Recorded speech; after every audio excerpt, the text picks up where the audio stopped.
இந்த காலையில் கர்த்தருடைய வசனத்துக்குள்ள கடந்து போவோம். ஒரு சிறிய வேத பகுதியை நான் உங்கள் முன்பாக வைக்கும்படி பிரயாசப்படுகிறேன். 1 சாமுவேலின் புஸ்தகம் 30ஆம் அதிகாரம் 8வது வசனத்தை நான் வாசிப்போம். தாவீது கர்த்தரை நோக்கி அந்த தண்டை பின்தொடர வேண்டுமா? அந்த தண்டை பின்தொடர வேண்டுமா? நான் பிடிப்பேனா என்று கேட்டால் அதற்கு அவர் அதை பின்தொடர், அதை பிடித்து சகலத்தையும் திருப்பிக் கொள்வாய் என்றார். கர்த்தருடைய பரிசுத்த நாமத்துக்கு ஸ்தோத்திரம் உண்டாகட்டும். தலைகளை தாழ்த்தி ஜெபிப்போமா? பரலோகத்தின் நல்ல பிதாவே, நல்ல வேளைக்காய் ஸ்தோத்திரம்.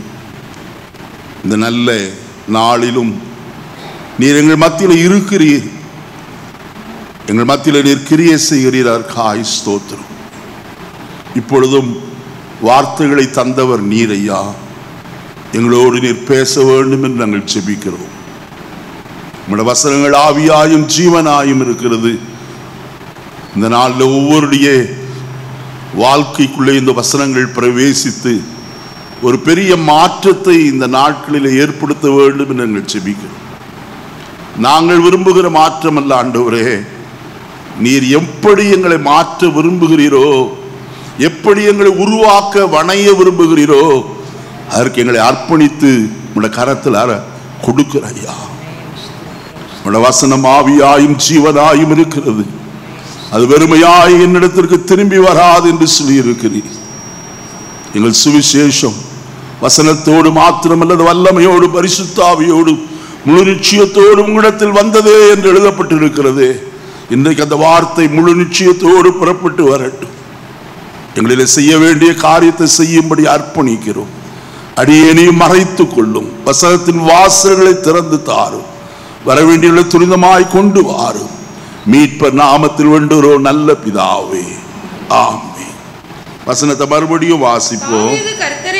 தாவீது கர்த்தரை நோக்கி நான் அந்த தண்டை பின்தொடர வேண்டுமா, அதை பிடிப்பேனோ என்று கேட்டால் அதற்கு அவர் அதை பின்தொடர், அதை நீ பிடித்து சகலத்தையும் என்ன செய்வாய், திருப்பிக் கொள்வாய்.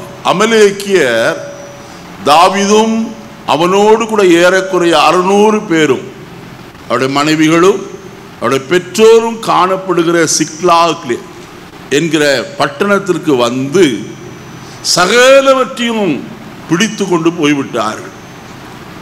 அந்த நாட்களில் தாவீது அவர்களோடு கூட இல்லை. தாவீது இல்லாத நேரத்தில் வந்து அமலேக்கியர் சிக்லாகை சுட்டெரித்து அதை எல்லாம் ஜனத்தை எல்லாம் பிடித்து கொண்டு சிறையாய் பிடித்து கொண்டு போனார்கள். தாவீது வந்து பார்த்தபோது அவனுக்கு மகா வேதனை. அவனோடு கூட இருந்தவர்களே அவனை கல்லெறிய பார்த்தார்கள். ஆனால் தாவீது தன் தேவனாய கர்த்தருக்குள் தன் என்ன செய்தான், திடப்படுத்தி கொண்டான் என்று வசனத்தில் வாசிக்கிறோம். அதற்கு பிறகு கர்த்தரிடத்திலே விசாரிக்கிறார். அபியத்தார் என்று சொல்லப்பட்டதானே ஆசாரியன் ஒருவன் அவனோடு கூட ஏபோத்தை வைத்திருக்கிறான். கேட்கிறான். கர்த்தர் சொன்னார், நீ போ, நீ அதை பிடித்துக் கொள்வாய், நீ அதை பிடித்து சகலத்தையும் என்ன செய்வாய், திருப்பிக் கொள்வாய் என்று சொல்லி சொன்னதை நாம் பார்க்கிறோம். அந்த சந்தர்ப்பத்தில் தாவீது கர்த்தருடைய வார்த்தைக்கு கீழ்ப்படிந்து புறப்பட்டு போகிறான். 19ஆம் வசனம் விவிதமாய் சொல்லுகிறது. வாசிப்போமா? அவர்கள் கொள்ளையாடி கொண்டு போன எல்லாவற்றையும் சிறியதிலும் பெரியதிலும் குமாரரிலும் குமாரத்திகளிலும் ஒன்றும் குறைவுபடாமல் எல்லாவற்றையும் தாவீது என்ன செய்தான், திருப்பிக் கொண்டான். தர்மியான நாளிலே நான் உங்களோடு சொல்கிற காரியம், இந்த வருஷத்துடைய கடைசியில் நான் வந்திருக்கிறோம்.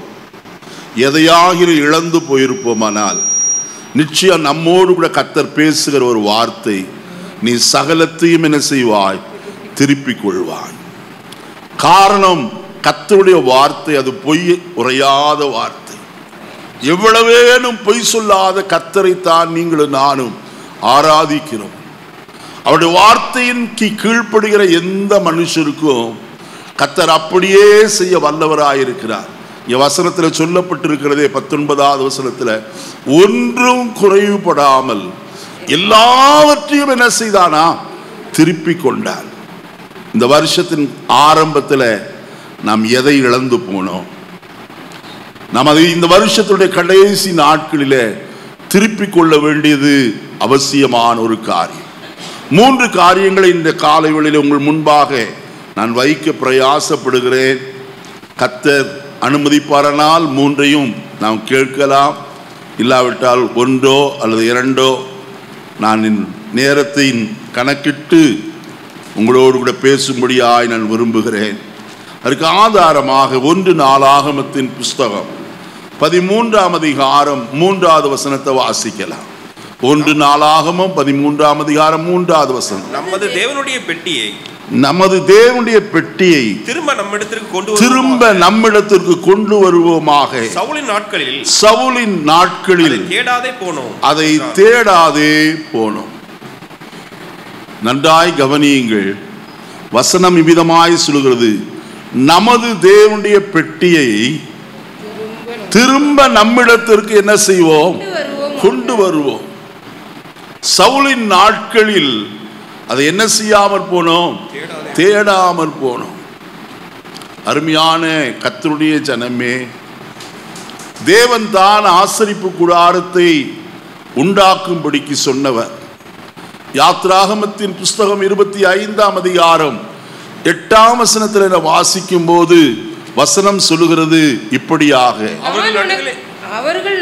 நான் அவர்கள் நடுவில் நான் வாசம் பண்ண எனக்கு ஒரு பரிசுத்த ஸ்தலத்தை பாருங்கள். கர்த்தர் தம்முடைய ஜனத்தின் நடுவிலே வாசம் பண்ண ஒரு பரிசுத்த ஸ்தலத்தை என்ன செய்ய சொல்லி இருக்கிறார்? உண்டாக்கும்படிக்கு சொல்லுகிறார். அந்த வீதி, நீளம், அகலம், உயரம் எல்லாவற்றையும் கர்த்தர் கணக்கிட்டு சொல்லுகிறவராய் காணப்பட்டார். தேவன் எல்லாவற்றுக்கும் ஒரு கணக்கு வைத்திருக்கிறார்.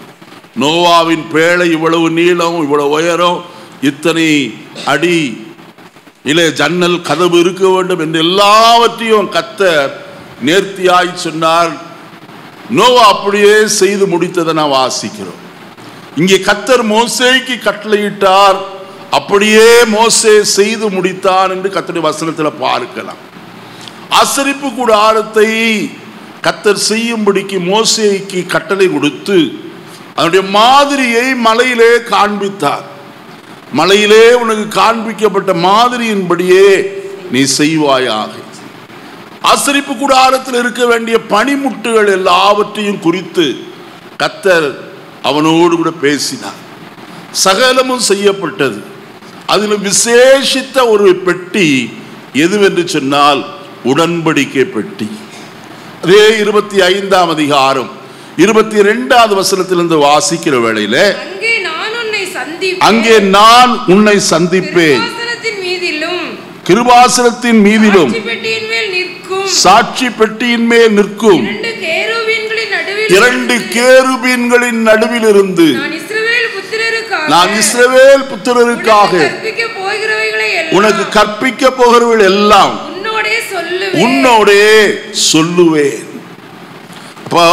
உடன்படிக்கை பெட்டி எதற்கு என்று சொல்லி வசனத்தில் வாசிக்கிற வழியில, அந்த உடன்படிக்கை பெட்டியின் மேல் கிருபாசனம் காணப்படும்.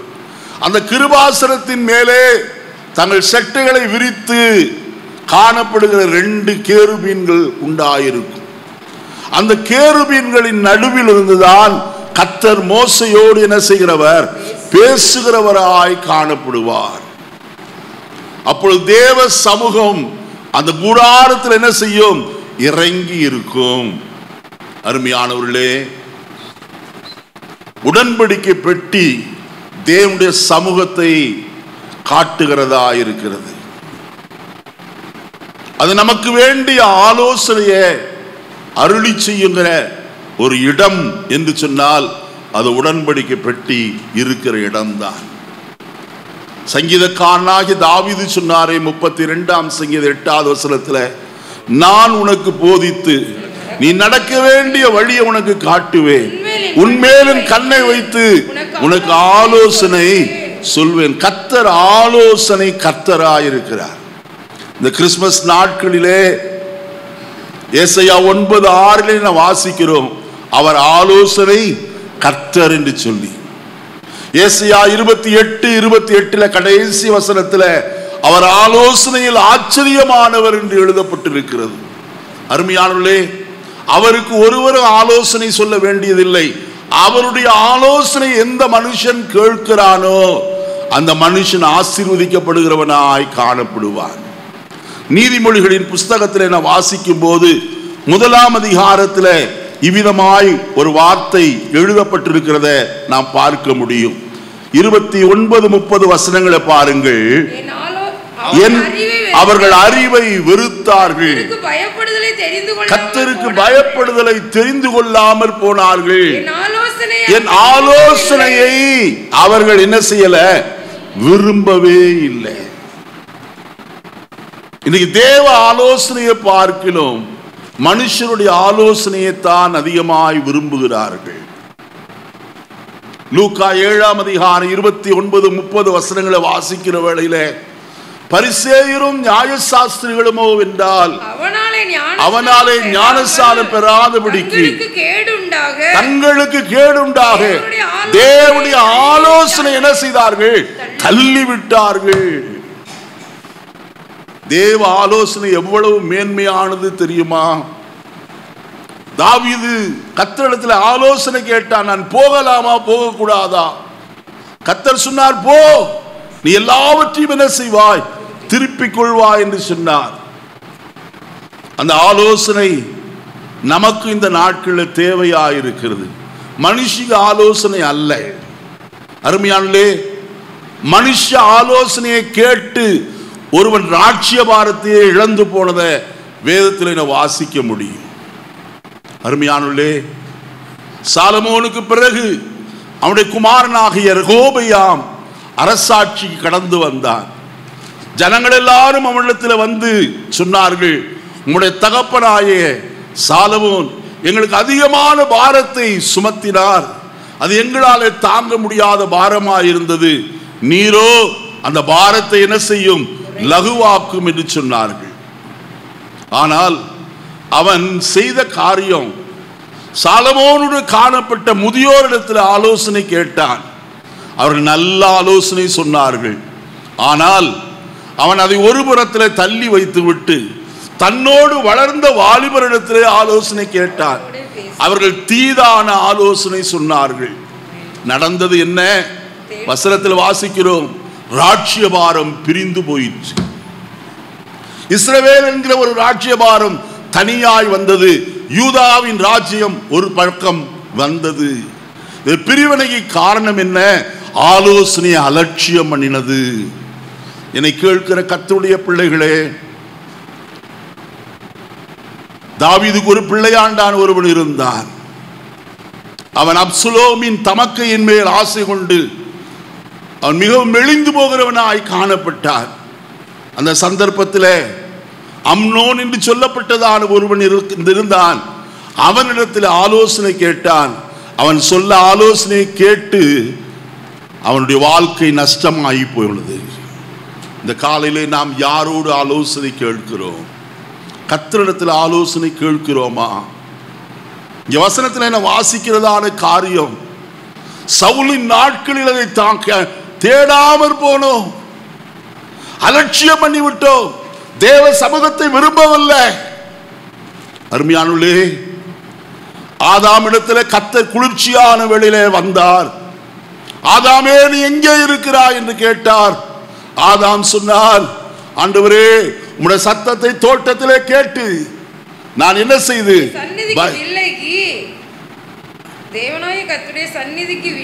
சந்நிதிக்கு விலகி விருட்சங்களுக்குள்ளே நான் என்ன செய்கிறேன், ஒளிந்து கொண்டு கர்த்தருடைய சமூகத்தை விட்டு தூரமாய் போனான். யார்? ஆதாம். காரணம் என்ன? அவருடைய பிரிவினைக்கு காரணம் என்ன? தேவ சமூகம் பிரிந்து போகிறது காரணம் என்ன? பாவம். பாவம் செய்கிற மனுஷன் தேவனுடைய சமூகத்தை நாட மாட்டான். அது அவன் மேல் நாட்டம் இல்லை, அவன் விருப்பமும் இல்லை. அருமையானே, யோனாவை குறித்து கர்த்தருடைய வசனத்தில் என்ன வாசிக்கிற வேளையிலே யோனாவை பார்த்து சொன்னார், அமித்தாயின் குமாரனாய் யோனாவே, நீ நினிவேக்கு கடந்து போய் அதற்கு விரோதமாக என்ன செய், பிரசங்கம் பண்ணு என்று சொன்னான். இவனோ தேவ ஆலோசனையை தள்ளிவிட்டு தர்சீசுக்கு போகும்படியாய் கப்பல் ஏறினான். கப்பல் சேதப்பட்டதை நமக்கு நன்றாய் தெரியும். இவன் ஒருவன் நிமித்தமாய் கப்பலில் இருந்த சரக்குகள் எல்லாம் கடலிலே தாழ்த்தப்பட்டது. எல்லாரும் தங்கள் தங்கள் தேவனை நோக்கி உரச்ச தஸ்தமாய் கூப்பிட்டு கொண்டு வந்தார்கள். அப்பொழுதுதான் பார்த்தபோது யோனா அடித்தட்டிலே போய் நன்றாய் என்ன செய்கிறான், தூங்குகிறவனாய் காணப்பட்டான். அவனை தட்டி எழுப்பினார்கள். நீ யார், எவ்விடத்தான், என்ன ஜாதியான், உன்னுடைய தொழில் என்ன, எல்லாவற்றையும் விசாரித்தார்கள். அவன் சொன்ன ஒரு வார்த்தை, நான் எபிரேயன், நான் கர்த்தருடைய சன்னதிக்கு விலகி ஓடுகிறவன். என்ன செய்கிறவன்? தேவ சமூகத்தை விட்டு ஓடுகிற மனுஷன். அருமையான கர்த்தருடைய பிள்ளைகளே, குடும்பத்தில் ஒருவர் தேவ சமூகத்தை விட்டு ஓடுகிறவர்களாய் காணப்படுவார்கள், முழு குடும்பமும் அகப்படும். எதிலே? புயற்காற்றிலே அகப்படும். சமாதானம் அற்று போகும், நஷ்டங்கள் வரும், வேதனைகள் வரும். தேவ சமூகத்தை இழந்து போக ஒரு நாளும் நாம் சம்மதிக்க வேண்டாம். ஆண்டவரே, நான் உம்முடைய சமூகத்தில் காணப்படுகிறேனா என்று ஒவ்வொரு நாளும் யோசித்து பார்ப்போம். இந்த பெட்டியை தாவீது தேட காரணம் என்ன தெரியுமா?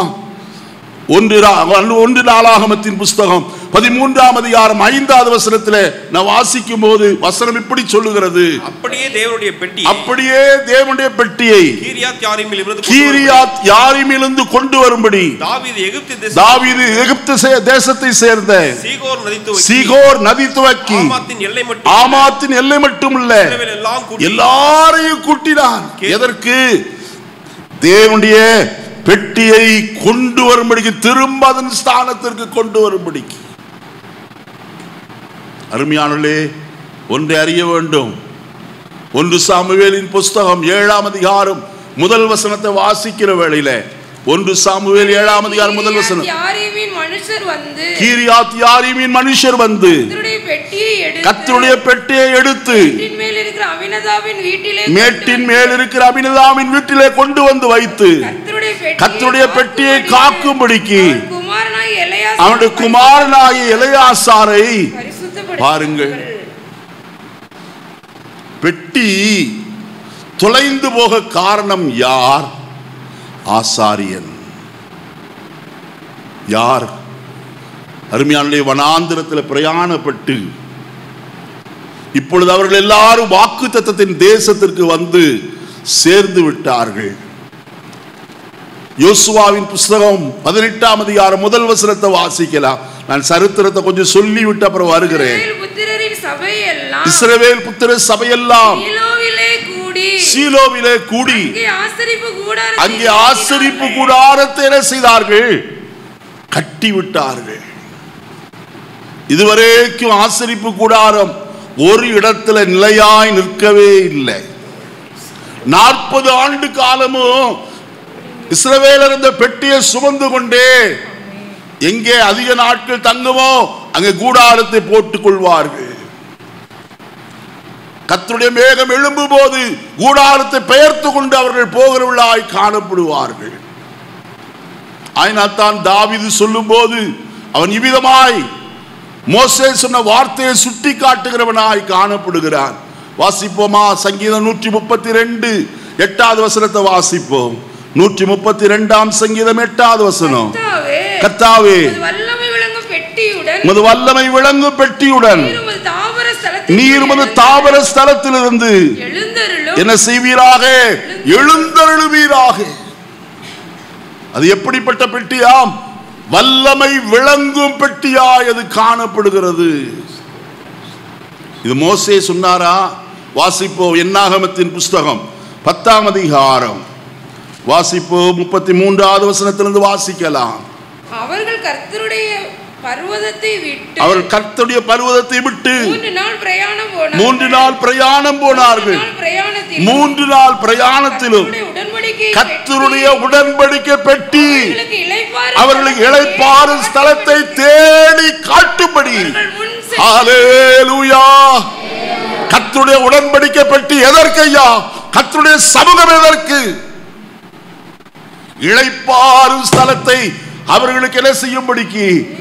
தேடி காட்டும்படிக்கு. கர்த்தருடைய பிள்ளையே, உனக்கு வேண்டிய ஒரு ஸ்தலத்தை உனக்கு காட்டும்படிக்கு தேவனுடைய பெட்டியாகிய சமூகம் உனக்கு முன்பதாய் செல்ல வேண்டும்.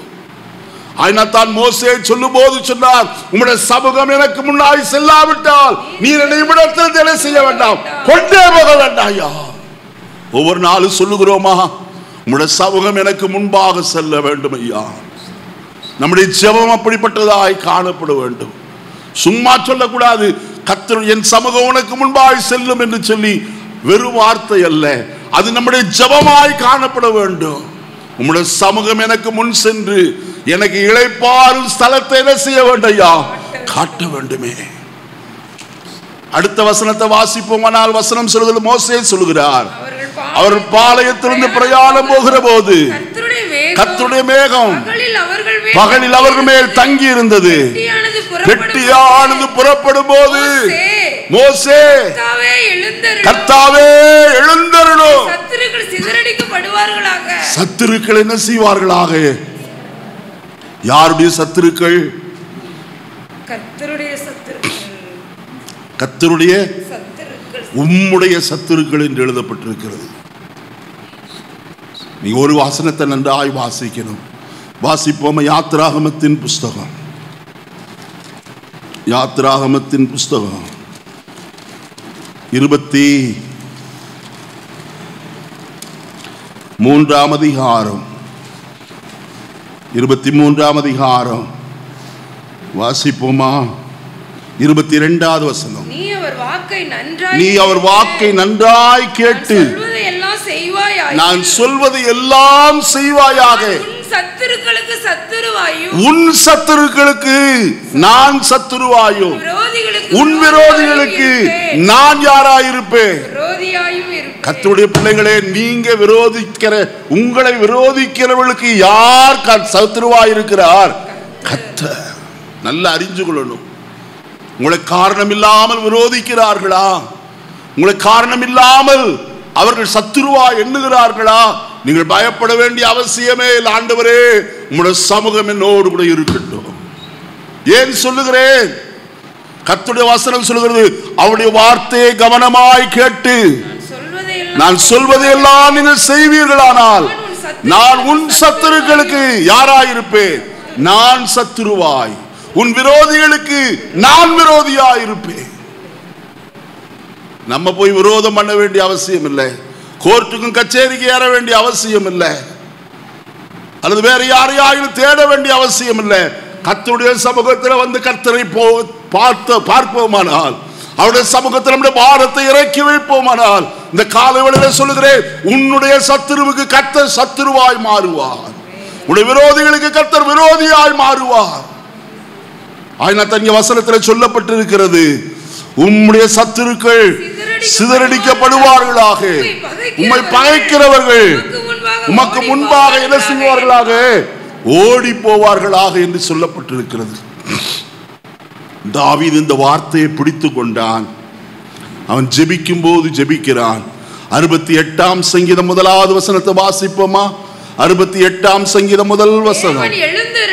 தேவன் எழுந்தருளுவார், அவருடைய சத்துருக்கள் சிதறுண்டு, அவரை பகைக்கிறவர்கள்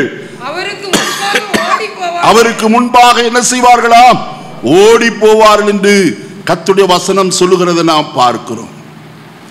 என்னை கேட்கிற அருமையான கர்த்தருடைய ஜனமே, கர்த்தர் எழுந்தருளும் போது சத்துருக்கள் என்ன செய்வார்கள்? சிதறுண்டு ஓடுதலாய் காணப்படுவார்கள். கர்த்தருடைய எழுந்தருளில் அதை நாம் காண வேண்டும். அருமையானே, கர்த்தர் எழுந்தருளுகிறவர். 1000-10,000 தூதர்களோடு கூட அவருடைய எழுந்தருளுதல் நமக்கு ஆசீர்வாதமாய் காணப்படும். ஆயினால் தான் இந்த காலையில் உங்களோடு சொல்லுகிறேன், தேவ சமூகத்தை நஷ்டப்படுத்தி விட வேண்டாம். விசுவாச குடும்பத்தாரே, நீங்கள் எதை இழந்து போனாலும் சரி, தேவ சமூகத்தை நஷ்டப்படுத்தி விட வேண்டாம். வசனத்தில் என்ன வாசிக்க கேட்டோம், அதை கீரியாத் யாரீமிலிருந்து திரும்ப கொண்டு வருவதற்கு அவர்கள் பிரயாசப்பட்டார்கள். சீலோவிலே தேவனுடைய ஆசரிப்பு கூடாரம் ஸ்தாபிக்கப்பட்டது. அதுல மிகவும் பிடித்தமான ஒரு வார்த்தை உங்களுக்கு சொல்லுகிறேன், வாசிப்போம் அந்த வசனத்தை. 18ஆம் அதிகாரம் முதல் வசனம், யோசுவா 18:1 பிந்தின பகுதி.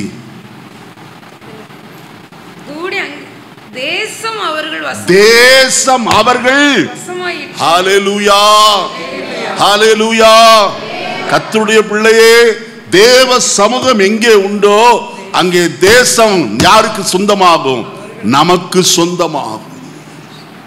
கர்த்தர் நமக்கு சொந்தமாய் மாற்றி தர வல்லவராய் இருக்கிறார். இப்போ அவர்கள் கீரியாத் யாரீமிலிருந்து கொண்டு வரும்படிக்கு அவர் பிரயாசப்படுகிறத நாம் பார்க்கிறோம். ஏன் அதை கொண்டு வர பிரயாசப்பட்டார்? முதலாவது நான் கர்த்தருடைய வசனத்தை வாசிக்கலாம். யாத்திராகமத்தின் புஸ்தகம் 25ஆம் அதிகாரம் 22வது வசனத்தை மறுபடியுமாய். இஸ்ரவேல் புத்திரர் எனக்கு காணிக்கை கொண்டு வரும்படி. இல்ல 25-22. அங்கே நான் உன்னை சந்திப்பேன். கிருபாசனத்தின் மீதிலும் சாட்சி பெட்டியின் மேல் நிற்கும் 2 கேருபீன்களின் நடுவில் இருந்து நான் இஸ்ரவேல் புத்திரருக்காக உனக்கு கற்பிக்க போகிறவைகள் எல்லாம் உன்னோட சொல்லுவேன். போதுமா? வசனத்தில் நான் வாசிக்கிறோம், அது உன் தேவனாய கர்த்தர் சந்திக்கும் இடம். அங்க வசனம் தான் சொல்லுகிறது, அங்கே நான் உன்னை என்ன செய்வேன்? சந்திப்பேன். கர்த்தர் மனுஷனை சந்திக்கிற ஒரு இடம். கர்த்தர் மனுஷரை சந்திக்க விரும்புகிறார்.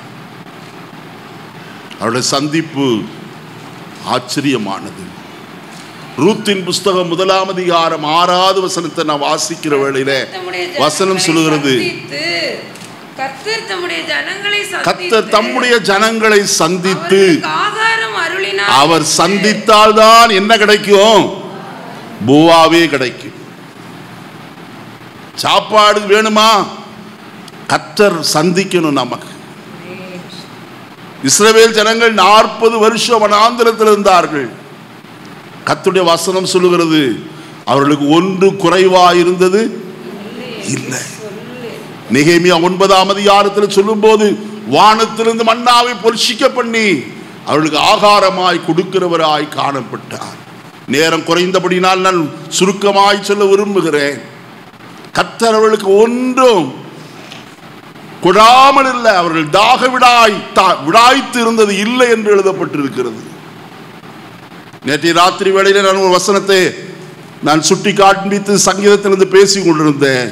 வசனத்தை வாசிப்போமா? 106ஆம் சங்கீதம், 106ஆம் சங்கீதம் வாசிப்போமா? கர்த்தருடைய வசனத்தை 15வது வசனத்தை வாசிப்போம். அப்பொழுது அவர்கள் கேட்டார்கள், அதை அவர்களுக்கு என்ன செய்தார்? கொடுத்தார். என்னத்தை கேட்டார்கள்? 40வது வசனம் 105-40. கேட்டார்கள், அவர் காடைகளை வரப்பண்ணினார், வான அப்பத்தினாலும் அவர்களை திருப்தியாக்கினார், கண்மலையை திறந்தார், தண்ணீர்கள் புறப்பட்டு வறண்ட வெளியில ஆறுகளாய் என்ன செய்தது? ஒரு நன்மையும் குறையப்படலையே. வேதம் சொல்லுகிறதே, கர்த்தரை தேடுகிறவர்களுக்கு ஒரு நன்மையும் குறைவுபடாது என்று எழுதப்பட்டிருக்கிறதே. உத்தமமாய் நடக்கிறவர்களுக்கு தேவன் நன்மையை வழங்காதிரார் என்று வாசிக்கிறோமே. தேவ ஜனமே, தேவனுடைய வார்த்தையை கேட்கிற நாம் அதை விசுவாசிக்கிறோமா? அதை அப்படியே ஏற்றுக்கொள்கிற இருதயம் நமக்குள்ளே உண்டாயிருக்கிறதா? முதலாவது கர்த்தர் சந்திக்கிற இடத்துல நீங்களும் நானும் காணப்பட வேண்டும். அருமையானவர்களே, கர்த்தர் சாமுவேலை சந்திக்கும்படிக்கு ஆலயத்தினுடைய விளக்குகள் எல்லாம் அணைந்து போன பிற்பாடு சாமுவேலை தேடி கர்த்தர் அவனை சந்திக்கிறவராய் காணப்பட்டார். இன்றைக்கு நாம் தேவனுடைய ஆலயத்திற்கு வருவது எதற்கு? தேவனை சந்திக்கும்படியாக. அவர் இங்கே இருக்கிறார், மெய்யாகவே இந்த ஸ்தலத்தில் இருக்கிறார் என்று விசுவாசிக்கிற தேவ ஜனத்தை கர்த்தர் சந்திக்கிறவராய் காணப்படுகிறார். பிலேயாம் இஸ்ரவேலரை சபிக்கும்படிக்கு பாலாக் ராஜாவினாலே கூலி கொடுத்து வரவழைக்கப்பட்ட போது அவன் ஒவ்வொரு குன்றுகளிலும் நின்று பலிபீடத்திலே பலியை செலுத்திவிட்டு கர்த்தர் தன்னை சந்திக்க வருவார் என்று காத்திருந்தான். வசனம் சொல்கிறது, என்னாகமத்தின் புஸ்தகத்தை வாசிக்கும் போது கர்த்தர் அவனை சந்தித்தார். 3 இடங்களில் அவனை சந்தித்தார். சந்தித்த போதெல்லாம் இஸ்ரவேல் ஜனத்தை சபிக்கும் வார்த்தைகள் அவன் வாயிலே போடவில்லை, ஆசீர்வதிக்கும் வார்த்தைகளே கர்த்தர் போடுகிறவராய் காணப்பட்டார். நான் இந்த காலையில உங்களுக்கு சொல்ல நான் விரும்புகிற காரியம், உபாகமத்தின் புஸ்தகம் 23ஆம் அதிகாரம் 5வது வசனத்தில் நான் வாசிக்கிற வேளையில வசனம் சொல்லுகிறது, உபாகமம் 23:5, உன் தேவனாகிய கர்த்தர், உங்கள் தேவனாகிய கர்த்தர் பிலேயாமுக்கு செவி கொடுக்க மனதில்லாமல் உன் தேவனாகிய கர்த்தர் உன்மேல் அன்பு கூர்ந்தபடியினால் உன் தேவனாகிய கர்த்தர் அந்த சாபத்தை ஆசீர்வாதமாய் மாற்றினார். யார் அவர்? உன்மேல் அன்பு கூர்ந்த கர்த்தர். அவர் உன்மேல் அன்பு கூர்ந்தவராய் காணப்படுகிறவர். சாபத்தை அவர் என்ன செய்கிறவர்? மாற்றுகிறவர். எத்தனை பேர் விசுவாசிக்கிறோம்? வசனத்தை கேட்கும் போதே ஒரு அல்லேலூயா சொல்ல வேண்டாமா? இங்க குத்துனாத்தான் அல்லேலூயாவே வருது. வசனம் எவ்வளவு நமக்காய் கத்திருந்த காலை பொழிய செய்து கொண்டிருக்கிறார். சாபத்தை ஆசீர்வாதமாய் மாற்றுகிறவர். சிலர் சொல்லுகிற காரியம், எங்க வீட்டில் சாபம் ஒழியவே மாட்டேன். பாஸ்டர், யார் சொன்னது உங்க வீட்டில் சாபம் இருக்குன்னு? சாபத்துக்கு காரணமான யாதொரு காரியமும் வஸ்துவும் நம்முடைய வீட்டில் இராதபடிக்கு காத்துக்கொள்ள வேண்டும். விக்கிரகத்திற்கு விலகி ஜீவிக்கிற ஒரு அனுபவம், விக்கிரகத்திற்கு ஏதுவான ஒரு காரியம் நம்முடைய வீட்டில் இராதபடிக்கு காத்துக்கொள்வோம். என்னை கேட்கிற அருமையான கர்த்தருடைய ஜனமே, சாபத்தை அவர் மாற்றுகிறவர். 2வது காரியம் ஆச்சரியம். அந்த தேவனுடைய பெட்டியின் மேன்மை என்ன? என்னாகமத்தின் புஸ்தகம் 8ஆம் அதிகாரம் கடைசி வசனத்தை வாசிப்போம். மன்னிக்கணும், 7ஆம் அதிகாரம் 89வது வசனம். 7:89. மோசே தேவனோடு பேசும்படி ஆசரிப்பு கூடாரத்துக்குள் பிரவேசிக்கும் போது, ஆசரிப்பு கூடாரத்தில் பிரவேசிக்கும் போது தன்னோட பேசுகிறவன் சத்தம் சாட்சி பெட்டியின் மேலுள்ள கிருபாசனமான 2 கேருபீன்களின் நடுவில் இருந்து கேட்பான். அங்கே இருந்து அவனோட பேசுவார். அருமையானே, சந்திக்கிற இடம் மட்டுமல்ல, எதற்காய் சந்திக்கிறாராம்? பேசுவதற்காய் சந்திக்கிறார். உன்னோடும் என்னோடும் கர்த்தர் பேச ஆசை கொண்டு இருக்கிறார். ஐயா, பேசாத ஒரு தெய்வத்தை அல்ல நாம் ஆராதிப்பது. அவள் வாயிருந்தும் பேசாது, அவள் தொண்டையிருந்தும் சத்தம் விடவும் மாட்டாது என்று எழுதப்பட்டிருக்கிறது 115ஆம் சங்கீதத்தில். அப்படிப்பட்ட தேவனை நீங்களும் நானும் ஆராதிக்கவில்லை. ஜீவனோடு இருக்கிறவரை ஆராதிக்கிறவர்களாய் நாம் காணப்படுகிறோம். அவரை குறித்து கர்த்தருடைய வேதம் விதமாய் சொல்லுகிறது. வாசிப்போம். தீத்துவின் புஸ்தகம் 2ஆம் அதிகாரம் 11வது வசனத்திலிருந்து வாசிக்கிற வேளையில, தீத்துவின் புஸ்தகம் 2ஆம் அதிகாரம் 11வது வசனத்திலிருந்து, ஏனெனில் எல்லா மனுஷருக்கு ரட்சிப்பை அளிக்கத்தக்க தேவ கிருபையானது பிரசன்னமான போது நாம் அவபக்தியையும் லௌகிக இச்சையையும் வெறுத்து தெளிந்த புத்தியும் நீதியும் தேவ பக்தியும் உள்ளவர்களாய் இவ்வுலகத்திலே ஜீவனம் பண்ணி நாம் நம்பி இருக்கிற ஆனந்த பாக்கியத்திற்கு மகா தேவனும் நம்முடைய இரட்சகருமாய் இருக்கிற இயேசு கிறிஸ்து. ஹல்லேலூயா சொல்லவே மாட்டீங்களே? நம்முடைய இரட்சகராய் இயேசு கிறிஸ்து எப்படிப்பட்டவர்? மகா தேவனையா.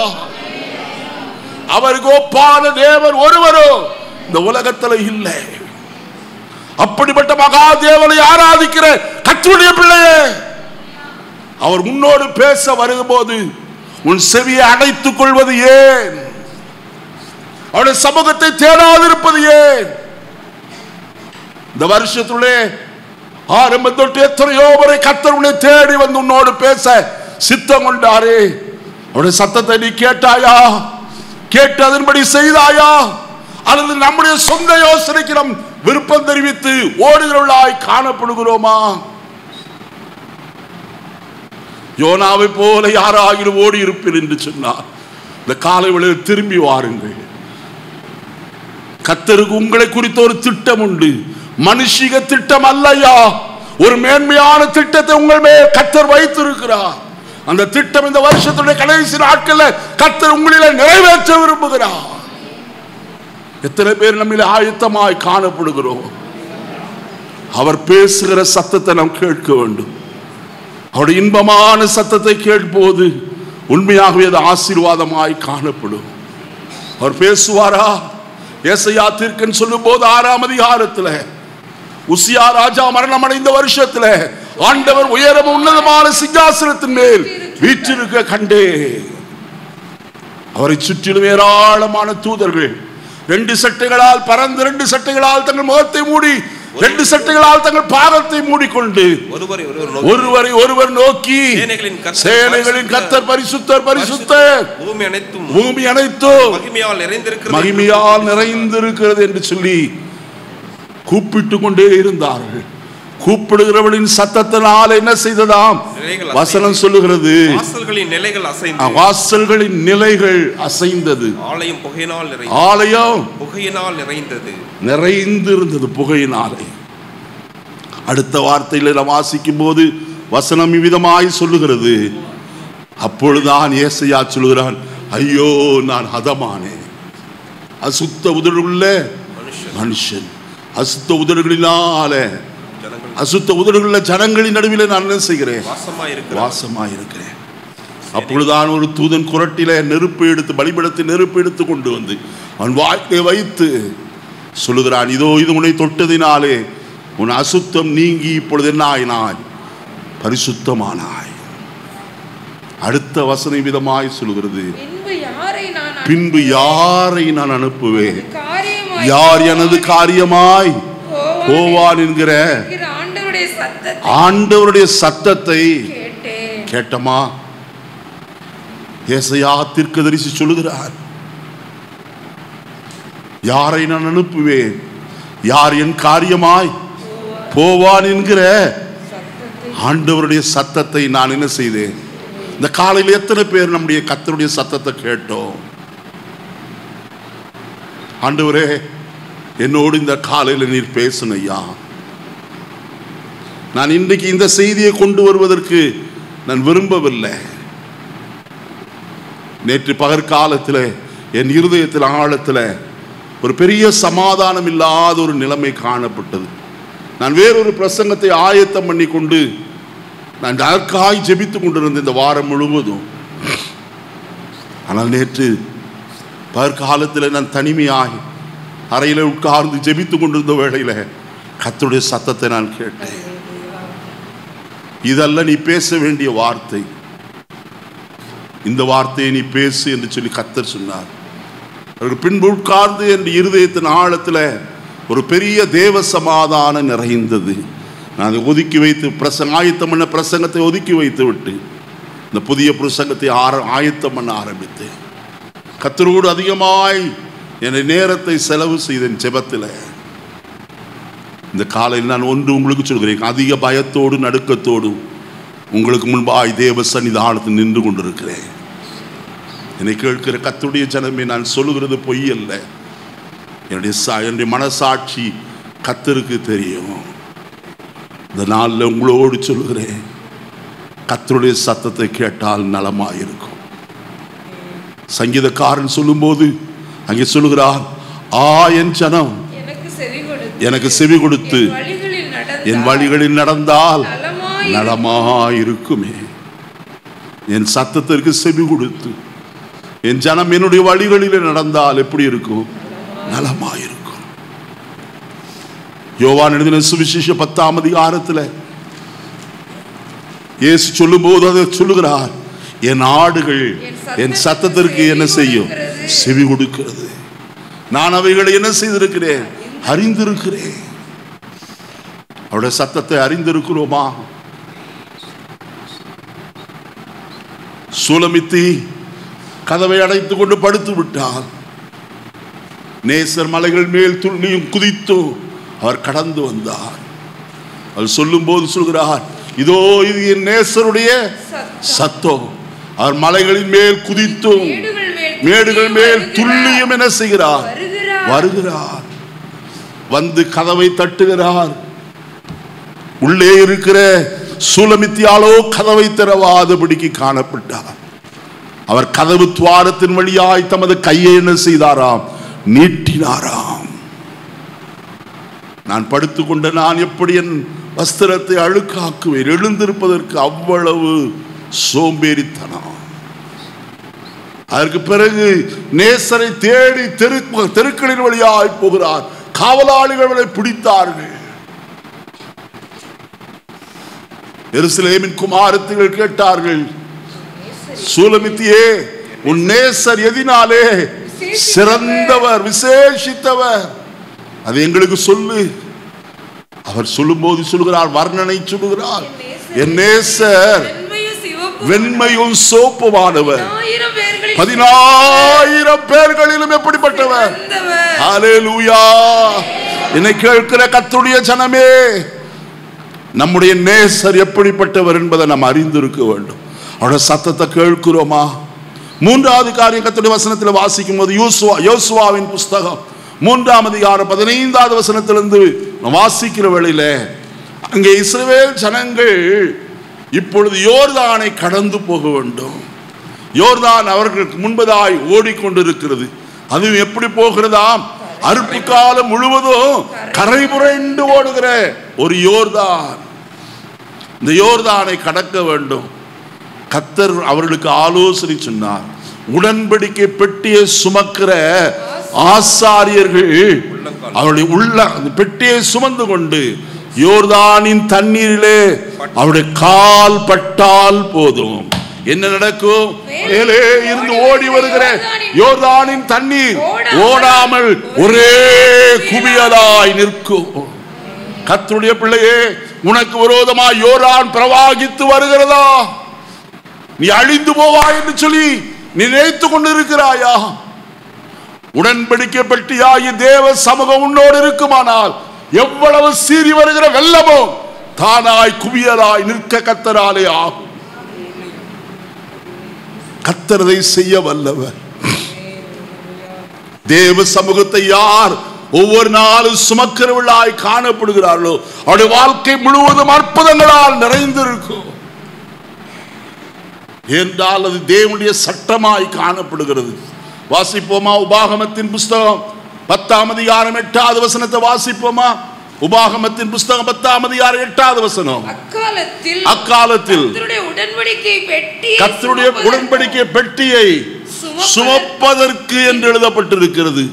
யார்தான் சுமக்க வேண்டும்? ஆசாரியர்கள் சுமக்க வேண்டிய பெட்டி.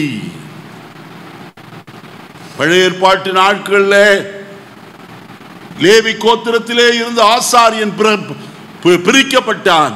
அவன்தான் அந்த உடன்படிக்கை பெட்டி என்ன செய்ய வேண்டும்? சுமக்க வேண்டும்.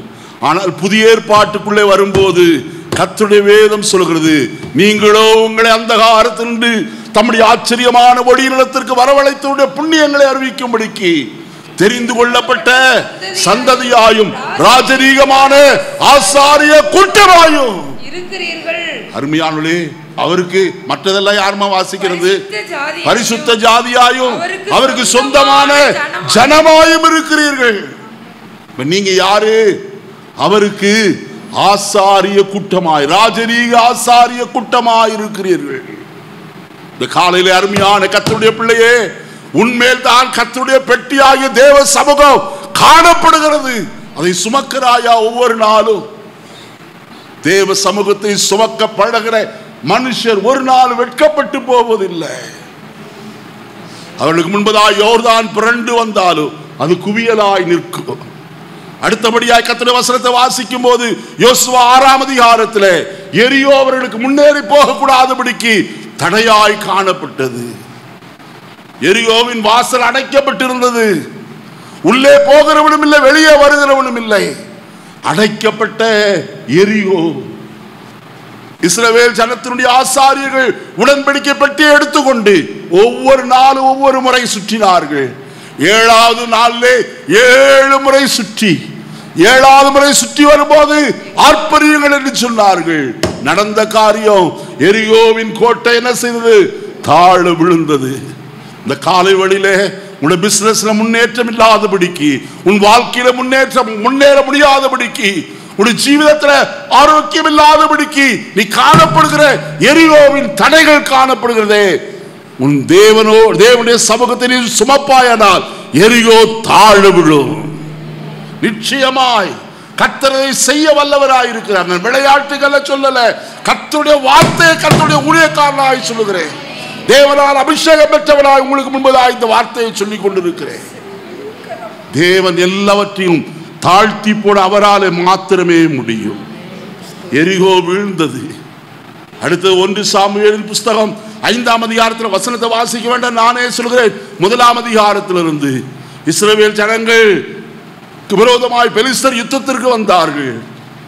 அன்றைக்கு சீலோவிலே காணப்பட்ட கர்த்தருடைய உடன்படிக்கை பெட்டிய கர்த்தருடைய ஆசாரியர்களாக இருந்த ஓப்னியும் பினகாசும் எடுத்துக்கொண்டு யுத்தத்து களத்திற்கு போய்விட்டார்கள். நடந்தது சுருக்கமாய் சொல்கிறேன், பெட்டி பிடிபட்டு போயிற்று. அங்க வசனத்தில் வாசிக்கிறோம், ஒரே நாளிலே 4 பேர் மரணம். பிரதான ஆசாரியனாகி ஏலி மரித்தான். ஏலியினுடைய மருமகள் மரித்தால். ஓப்னியும் பினகாசு வெட்டுண்டு மரித்து போனார்கள். எவ்வளவு பயங்கரமான சம்பவம்! பெட்டியும் பிடிபட்டு போய்விட்டது. அதை கொண்டு போய் தாகோனின் கோயிலே வைத்தார்கள். அடுத்த நாள் கோயிலை திறந்து பார்த்த போது தாகோன் பெட்டிக்கு முன்பதாய் தாழ விழுந்து கிடந்தான். மறுபடியும் அதை எடுத்து அதன் ஸ்தானத்தில் நிறுத்திவிட்டு அவர்கள் போய்விட்டார். அடுத்த நாள் வந்து பார்த்தபோது தாகோன் முற்றிலும் உடைந்து போன ஒரு நிலைமையிலே காணப்பட்டது. காரணம் என்றால் சத்துருவின் வல்லமைகளை மேற்கொள்ள, விக்கிரகத்தின் வல்லமைகளை மேற்கொள்ள கர்த்தருடைய சமூகத்திற்கு என்ன உண்டு? வல்லமை உண்டு. ஆயினத்தான் மோசேயும் அருமையான தாவீதும் பாடினார்கள், உமது வல்லமை விளங்கும் பெட்டியோடு கூட உமது தாவர ஸ்தலத்தில் என்ன செய்யும்? எழுந்தருளுகிற கர்த்தாவே. நமக்காய் எழுந்தருளுகிற ஒரு ஆண்டவர். உங்களுக்கு விரோதமாய் எழும்புகிற விக்கிரகத்தின் வல்லமைகள், விக்கிரகத்தின் ஆவிகள் எல்லாவற்றையும் மடங்கடிக்க அவராலே மாத்திரமே முடியும். வசனம் விதமாய் சொல்லுகிறது, தாகோனின் வல்லமைகள் எல்லாம் வீழ்ச்சி அடைந்தது. இதை அறிந்ததான் தாவீது பெட்டியை பாலயூதாவிலே இருந்து கொண்டு வரும்படி, கீரியாத் யாராமிலே இருக்கிற பாலயூதாவிலே இருந்து கொண்டு வரும்படிக்கு அவன் செய்த காரியத்தை நாம் விதமாய் வசனத்தை கொண்டு வாசிக்கலாம். வாசிப்போமா? பெட்டியானது முதலாவது பெலிஸ்தரின் தேசத்துல 7 மாதம் காணப்பட்டது. அதற்கு பின்பு 20 வருஷம் கீரியாத் யாரீமிலே அமினதாபின் வீட்டிலே காணப்பட்டது. அதற்கு பிறகு நீங்கள் வாசிக்கலாம், சவுலின் நாட்களில் முழுவதும் 40 ஆண்டு காலமும் அதை கொண்டு வரவே இல்லை. ஆனால் தாவீது வந்த போது அவருடைய மனம் வாஞ்சித்தது, தேவனுடைய பெட்டியை அதன் ஸ்தானத்திற்கு கொண்டு வருவோம். அவன் செய்த காரியத்தை கர்த்தருடைய வசனத்தில் நான் வாசிக்கிற வேளையில வசனம் விதமாய் சொல்லுகிறது. வாசிப்போம். நான் சுருக்கமாக இந்த ஒரு காரியத்தை மட்டும் நான் சொல்லி நிறைவு செய்ய விரும்புகிறேன்.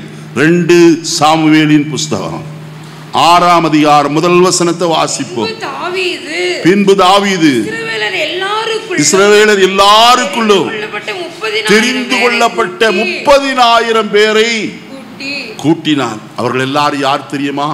யுத்த சன்னதராய் காணப்படுகிறவர்கள்.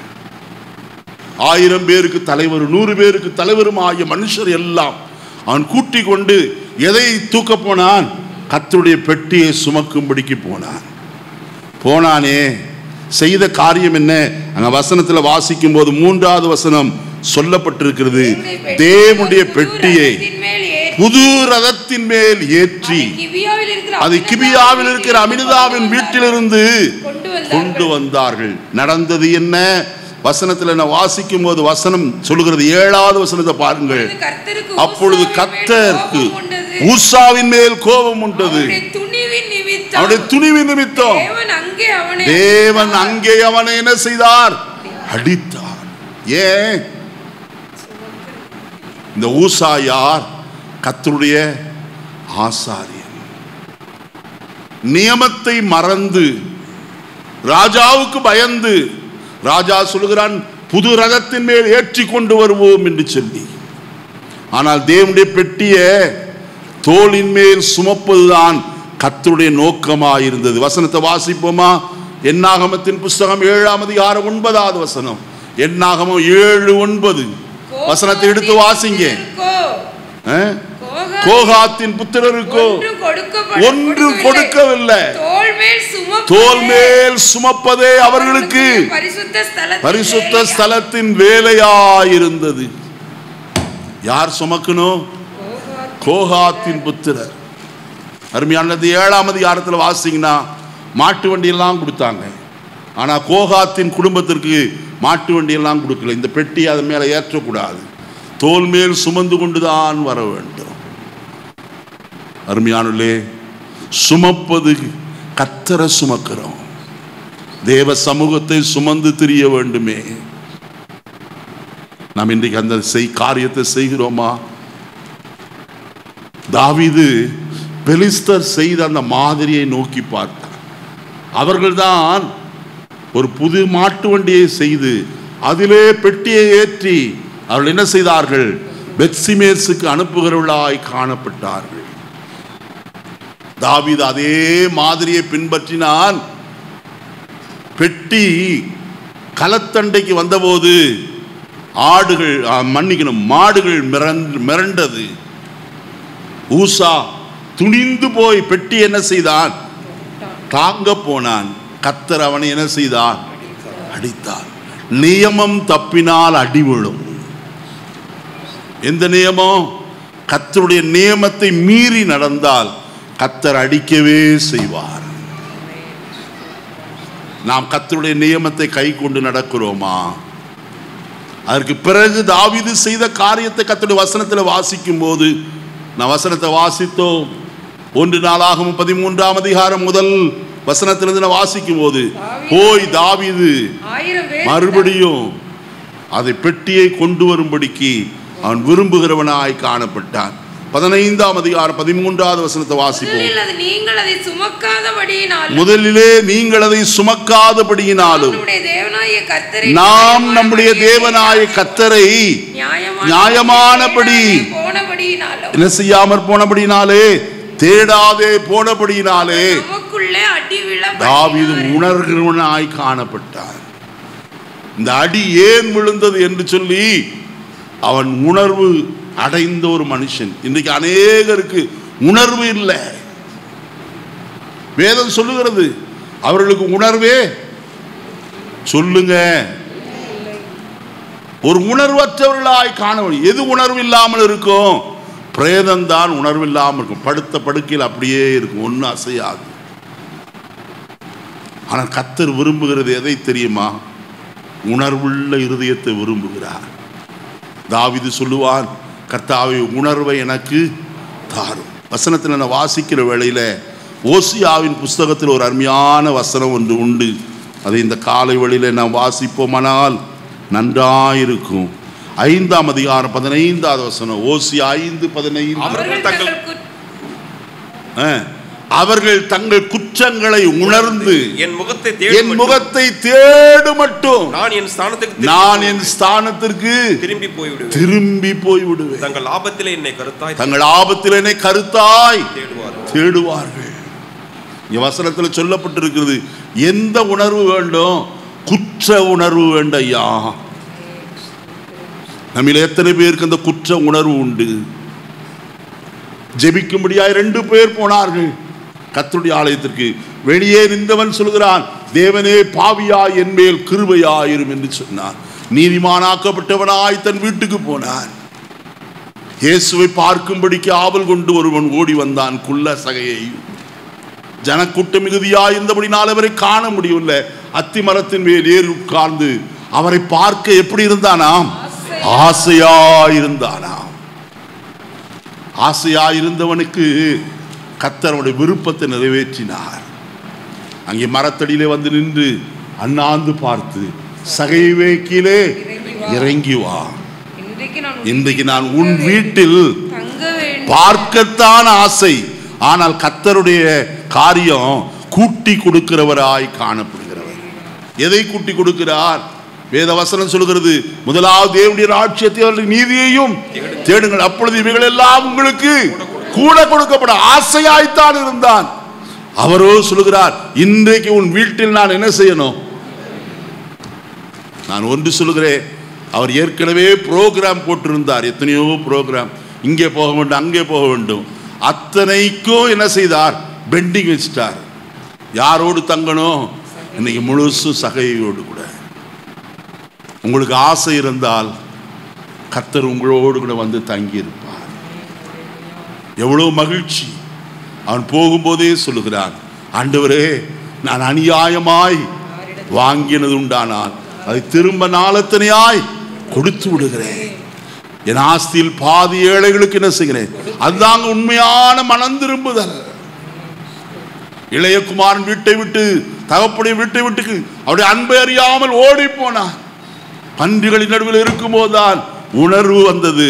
அவன் அங்கேயே இருந்து விடவில்லை, எழுந்தான், தகப்பனுடைய வீட்டை நோக்கி கடந்து வந்தான். தூரத்திலே அவனை கண்டு தகப்பன் ஓடி போய் அவனை கட்டி அணைத்து திரும்ப தன் வீட்டுக்கு கொண்டு வந்தான். பெரிய விருந்து கொண்டாடல் உண்டாயிற்றே. தங்கள் குற்றங்களை உணர்ந்து என் முகத்தை தேடு மட்டும் நான் என் ஸ்தானத்தை விட்டு திரும்பி போய் விடுவேன். அவர்கள் தங்கள் ஆபத்தில் என்னை கருத்தாய். அருமையானுள்ளே 2 நாளாகும் 7ஆம் அதிகாரம் 14வது வசனத்தை வாசிக்கிற வழியிலே வசனம் இப்படி சொல்லப்பட்டிருக்கிறது, என் நாமம் தரிக்கப்பட்ட என் ஜனங்கள் தங்களை தாழ்த்தி என் முகத்தை என்ன செய்து தேடி. தேவ சமூகத்தில் கர்த்தருடைய முகத்தை தேடுகிறோமா? அருமையானவர்களே, என் வார்த்தைகளை நிறுத்த போகிறேன்.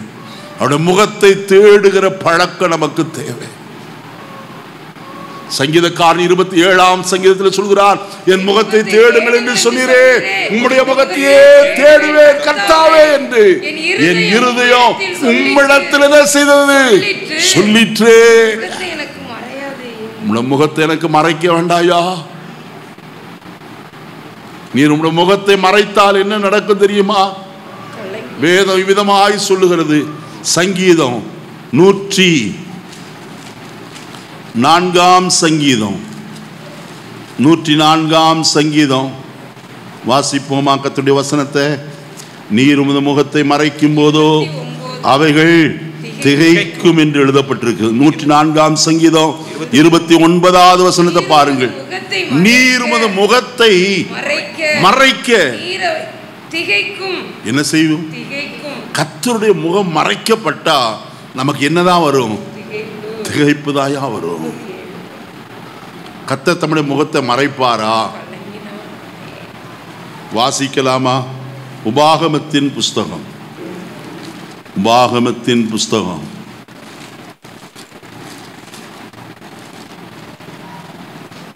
31ஆம் அதிகாரம், உபாகம் 31 18ஆம் வசனம். 17 இருந்து வாசிங்கம்மா. அந்நாளிலே நான் அவர்கள் மேல் கோபம் கொண்டு அவர்களை கைவிட்டு என் முகத்தை அவர்களுக்கு மறைப்பேன். அதனால் அவர்கள் பட்சிக்கப்படும்படிக்கு அநேக தீங்குகளும் இக்கட்டுகளும் அவர்களை தொடரும்.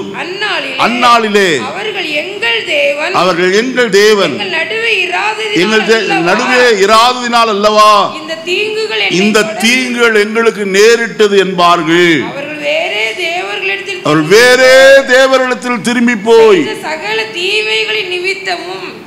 போய் செய்த சகல தீமைகளின் நிமித்தமும் நான் அந்நாளிலே என் முகத்தை மறைக்கவே என்ன செய்வேன்? யாரிடத்துல திரும்பி போனார்கள்? வேறே தேவனிடத்துல போயிட்டாங்க. அதுல மற்றொரு ஒரு நல்ல அருமையான வார்த்தை ஒன்று உண்டு. அது வாசிக்கிறதுக்கு கொஞ்சம் கடினமான வார்த்தை தான், ஆனாலும் வாசிப்போமே. வாசிங்க 16வது வசனத்துல பிந்தின பகுதியை வாசிப்போமா? இந்த ஜனங்கள் எழும்பி தாங்கள் போயிருக்கும் தேசத்தில் உள்ள அந்நிய தேவர்களை சோர மார்க்கமாய் பின்பற்றி என்னை விட்டு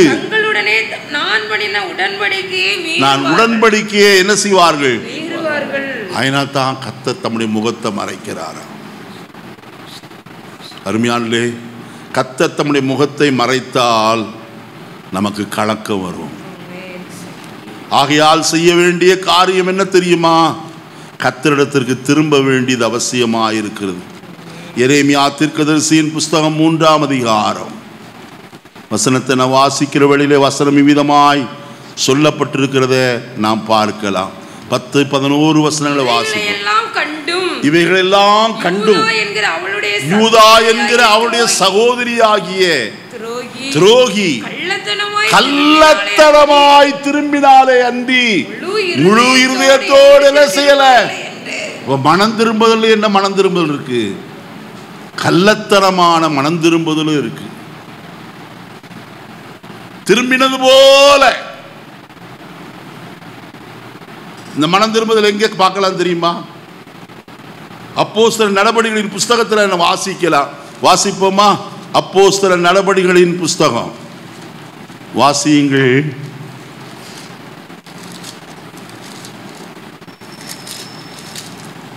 8ஆம் அதிகாரம் 8ஆம் அதிகாரம் வாசிப்போம். 19வது வசனத்தை வாசியுங்கள். நான் எவன் மேல் என் கைகளை வைக்கிறேனோ அவன் பரிசுத்த ஆவியை பெறத்தக்கதாக எனக்கும் இந்த அதிகாரத்தை கொடுக்க வேண்டும் என்று கேட்டுக்கொண்டார். அதற்கு பேதுரு சொன்ன வார்த்தை என்ன தெரியுமா? தேவனுடைய வரத்தை பணத்தினாலே சம்பாதித்துக் கொள்ளலாம் என்று நாசமாய் போகக்கூடாது. உன் இருதயம் தேவனுக்கு முன்பதாய் எப்படி இல்லை செம்மையாயிராதபடியினால் இந்த விஷயத்தில் உனக்கு பங்கும் இல்லை, பாத்திரமும் இல்லை. ஆகையால் நீ உன் துர்க்குணத்தை விட்டு என்ன செய். நம்முடைய மனம் திரும்புதல் எப்படி இருக்கணுங்க? சொல்லுங்க. நம்முடைய மனம் திரும்புதல் எப்படிப்பட்டதா இருக்கணும்? கள்ளத்தனமானதா? வாசிப்போமா? அப்போஸ்தலர் நடபடிகளின் புஸ்தகம் 11ஆம் அதிகாரம் 18வது வசனத்தை வாசிப்போம். அப்போஸ்தலர் 11:18 அவர்கள் கேட்டபோது அமர்ந்திருந்து அப்படியானால் ஜீவனுக்கு ஏதுவான மனம் திரும்புதல். எப்படிப்பட்ட எதற்கு ஏதுவான மனம் திரும்புதல்? ஜீவனுக்குன்னா என்னது? பரலோகத்திற்கு ஏதுவான மனம் திரும்புதல். நித்திய ஜீவனுக்குள்ள போகணுமானால் ஒரு முழு மனம் திரும்புதல் வேண்டும். கள்ளத்தனமான யூதாவை போல கள்ளத்தனமான மனம் திரும்புதல் அல்ல, ஜீவனுள்ள மனம் திரும்புதல் தேவை. அந்த மனம் திரும்புதல் யாருக்குள்ள இருந்தது தெரியுமா? வாசிப்போமா? 1 தெசலோனிக்கேயர் 1ஆம் அதிகாரம் 9வது வசனம். நான் முடித்து விட போறேன். 1 தெசலோனிக்கேயர் அவர்தாமே எங்களை குறித்து உங்களிடத்தில் நாங்கள் அடைந்த பிரவேசம் இன்னதென்பதையும் ஜீவனுள்ள மெய்யான தேவனுக்கு ஊழியம் செய்வதற்கு நீங்கள் விக்கிரகங்களை விட்டு தேவனிடத்திற்கு என்ன செய்கிறது? ஹல்லேலூயா! கர்த்தரிடத்திற்கு மனம் திரும்ப வேண்டும் ஐயா. இந்த காலையில் நான் இங்கே உட்கார்ந்து ஆராதிக்கிற வேளையில கர்த்தருடைய ஆவியானவர் ஒரு வசனத்தை எனக்கு சுட்டி காண்பித்தார். யோனா தீர்க்கதரிசியின் புஸ்தகம் 3ஆம் அதிகாரத்தில் வாசிப்போமா? தேவனுடைய வார்த்தையை. யோனா தீர்க்கதரிசியின் புஸ்தகம் 3ஆம் அதிகாரம் 9-10 வசனங்கள் யாருக்கு தெரியும்? நாம் அழிந்து போகாதபடிக்கு ஒருவேளை தேவன் மனஸ்தாபப்பட்டு தம்முடைய உக்கிர கோபத்தை விட்டு திரும்புவார் என்று கூற சொன்னான். அவர்கள் தங்கள் பொல்லாத வழிகளை விட்டு திரும்பினார்கள் என்று தேவன் அவர்களுடைய கிரியைகளை ஹல்லேலூயா. மனம் திரும்புதல் என்று சொல்லும்போது அவருடைய கிரியையில காணப்படும். கள்ளத்தனமான மனம் திரும்புதல் அல்ல. சர்ச்சுக்கு வரும்போது வெள்ளையும் சொல்லியுமா வந்து பரிசுத்தவானை போல காட்டுகிறது அல்லையா மனம் திரும்புதல். நம்முடைய கிரியை ஒவ்வொன்றும் நான் உண்மையாகவே கர்த்தரிடத்தில் என்ன செய்திருக்கிறேன்? மனம் திரும்பி இருக்கிறேன். கோல் சொல்லுதலை விட்டோமா? புறங்கூறுதலை விட்டோமா? நம்மை நாமே மேன்மையா எண்ணிக்கொள்கிறது. மற்றவர்கள் எல்லாரும் அசுத்தம், நான் தான் பரிசுத்தம். என்னை பார்க்கிலும் பரிசுத்தம் உள்ளவன் ஒருவனும் இல்லை. நாம் அப்படி சொல்லவே முடியாது. என்னால் வேதம் சொல்கிறது பரிசுத்தம் உள்ளவன் இன்னும் பரிசுத்தமாகட்டும். கர்த்தர் விரும்புகிற பரிசுத்தம் நமக்குள்ளே வரும் எப்போது? நாம் மரித்தால் அல்லது கர்த்தருடைய ராஜ்யத்தில் எடுக்கப்பட்டால் தான் நம்முடைய பரிசுத்தம் என்ன செய்யும்? நிறைவடைகிறதாய் காணப்படும். இந்த காலையிலே கர்த்தர் சிநேகிக்கிற பரிசுத்தத்தை நாம் சிநேகிக்கிறோமா? ஒரு உண்மையான மனம் திரும்புதல். கர்த்தருடைய வசனத்தில் வாசித்தோம், தேவன் அவருடைய கிரியைகளை பார்த்து தாம் அவர்களுக்கு செய்வேன் என்று சொல்லியிருந்த தீங்கை குறித்து மனஸ்தாபப்பட்டு அதை செய்யாது காணப்பட்டாரா? எல்லாரும் எழுந்திருப்போமா?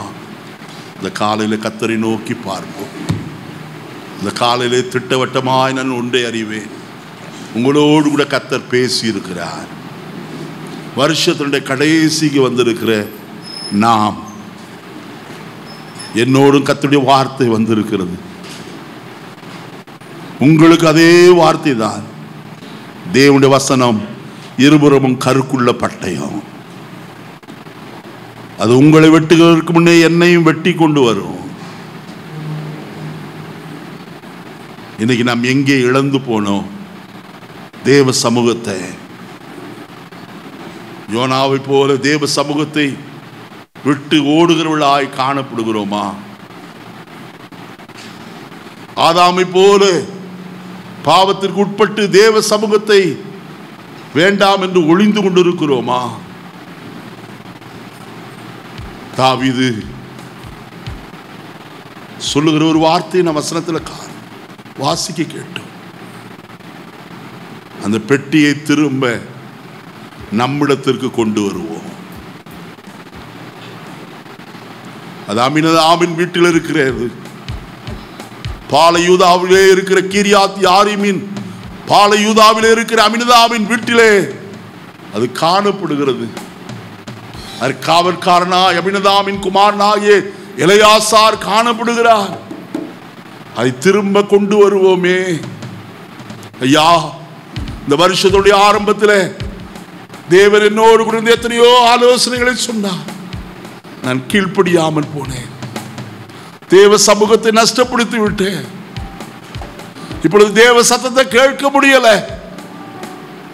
நான் இன்றைக்கு கர்த்தரண்டைக்கு திரும்புகிறேன். உண்மையான ஒரு மனம் திரும்புதல் என் வாழ்க்கையில இன்றைக்கு எனக்கு காணப்படட்டப்பா. ஆண்டவரே, என்னையும் எங்களையும் சந்தியும் என்று கேட்போமா? வாயை திறந்து சொல்லுங்க. ஆண்டவரே, உம்முடைய சமூகம் எனக்கு வேண்டப்பா. உம்முடைய சமூகத்தை நஷ்டப்படுத்தி இந்த உலகத்தில் வாழவே முடியாது. தாவீது 139 சங்கீதத்தில் சொல்கிறாரே, உமது சமூகத்துக்கு மறைவாய் நான் எங்கே ஓடுவேன்?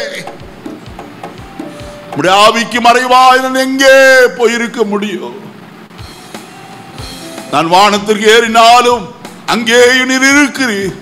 நான் பாதாளத்தில் படுக்கை போட்டாலும் அங்கேயும் உம்முடைய கரம் என்னை பிடிக்கும். காரணம் என்ன தெரியுமா? கர்த்தர் உண்டாதபடிக்கு உன்னை திரும்ப தம் அன்னைக்கு இழுத்துக் கொள்ள காரணம் என்ன தெரியுமா? நீ தேவனால் தெரிந்து கொள்ளப்பட்ட மனுஷன், நீ தேவனால் தெரிந்து கொள்ளப்பட்ட மனுஷி. உலக தோற்றத்துக்கு முன்னே தேவன் உன்னை தெரிந்து கொண்டார். தாயின் கற்பத்தில் இருக்கும் போது கர்த்தர் உன்னை பெயர் சொல்லி அழைக்கிறவராய் காணப்பட்டார். நீ தெரிந்து கொள்ளப்பட்ட ஜனம். நேற்று ராத்திரி வெளியில் அதைத்தான் பேசினேன். 135ஆம் சங்கீதம் 4வது வசனத்தில் கர்த்தர் யாக்கோபை தமக்கு சொந்தமாகவும் இஸ்ரவேலை தமக்கு சுதந்திரமாகவும் தெரிந்து கொண்டார். நீ தெரிந்து கொள்ளப்பட்ட ஜனமானால் நீ எங்கே போனாலும் உன்னை விடமாட்டார். ஐயா, கர்த்தருடைய சமூகமே எனக்கு வேண்டாம் என்று நீ பூமியின் அற்றவரைக்கு ஓடினாலும் கர்த்தருடைய கரம் உன்னை தொடர்ந்து பிடிக்கும். கர்த்தருடைய பிள்ளையே, அவருக்கு மறைவாய் நீ எங்கே போய் உன்னை ஒழித்துக் கொள்ள முடியாது. அவருடைய கரம் உன்னை தேடி வருகிறது. இந்த காலை வேளையிலே அந்த இளைய குமாரன் தகப்பன் அன்றைக்கு திரும்பி வந்தது போல இன்றைக்கு நீ திரும்பி வருவாயா? அவளோடு தகப்பன் காத்திருக்கிறார். என்றைக்கு என் மகன் வருவான்? அவளோடு காத்திருக்கிற ஒரு நல்ல தகப்பனுடைய இருதயம் அதை உதாசீனப்படுத்தாது. அவளோடு ஏங்கி இருக்கிற ஒரு தகப்பனை அவர்.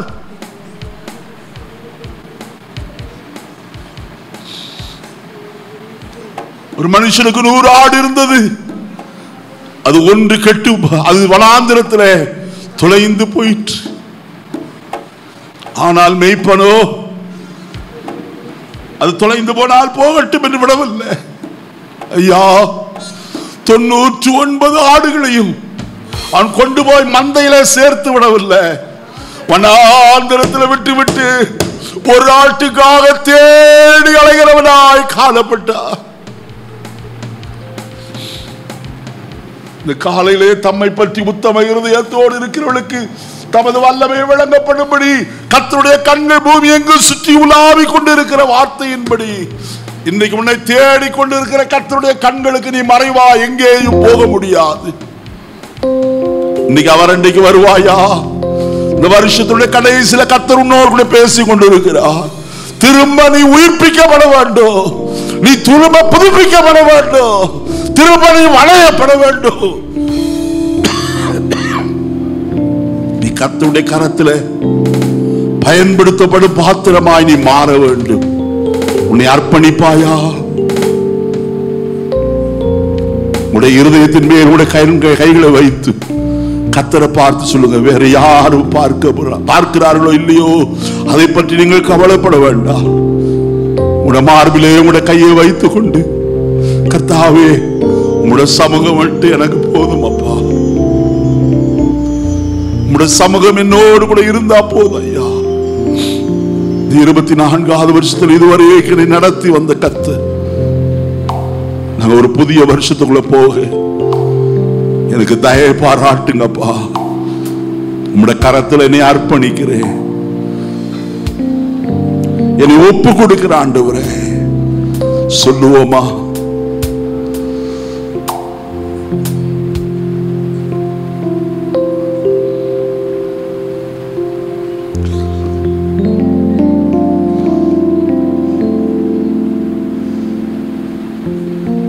காலங்கள் கடந்து போகிறது, நாட்களும் வேகமாய் ஓடுகிறது. கர்த்தர் எதிர்பார்க்கிற ஒரு மனம் திரும்புதல் நமக்குள்ளே வரட்டும். நம்மை தாழ்த்தி அர்ப்பணிப்போமா? எங்களை நேசிக்கிற நல்ல ஆண்டவரே, இந்த நல்ல காலை வேளைக்காய் ஸ்தோத்திரம். இன்றைக்கு உம்முடைய வாசனங்களை உம்முடைய பிள்ளைகளோடு சொல்லும்படிக்கு எனக்கு நீர் ஞாபகம் ஊட்டினீர். அவர்கள் எல்லாம் சொல்லத்தக்கதாய் எனக்கு நீர் பலன் கொடுத்ததற்காய் ஸ்தோத்திரம். ஒரு வசனமும் மறைத்து வைக்கலாய் ஆண்டவரே, சொல்லாமல் விடவே இல்லை ஆண்டவரே. நான் ரத்தப்படிக்கு நீங்கள் ஆகும்படிக்கு நீ சொல்ல சொல்ல எல்லா வசனங்களையும் சொல்லி இருக்கிறேன். உம்முடைய பிள்ளைகள் உம்முடைய சமூகத்தை வாஞ்சிக்கிறார்கள். அதற்காய் இப்பொழுது உம்முடைய சன்னிதானத்தை தேடி வந்திருக்கிறார் ஐயா. பேசுகிற உம்முடைய சமூகம், ஆலோசனை கொடுக்கிற உம்முடைய சமூகம், சந்திக்கிற உம்முடைய சமூகம், சத்துருவின் வல்லமைகளை மேற்கொள்ளுகிற உம்முடைய சமூகம், தடைகளாகிய யோர்தானை பிரித்து விடுகிற சமூகம், அடைக்கப்பட்டிருக்கிற எரியோவின் தடைகளை மாற்றுகிற உம்முடைய சமூகம் இந்த காலையில் எங்களுக்கு முன் செல்லட்டு நாதா. எங்களை அர்ப்பணிக்கிறோம், உம்முடைய கரத்தில் ஒப்பு கொடுக்கிறோம். தயவாய் எங்களுடைய ஜெபத்தை அங்கீகரித்து ஆசீர்வதியும். இயேசுவின் நாமத்தில் பிதாவே, ஆமென்.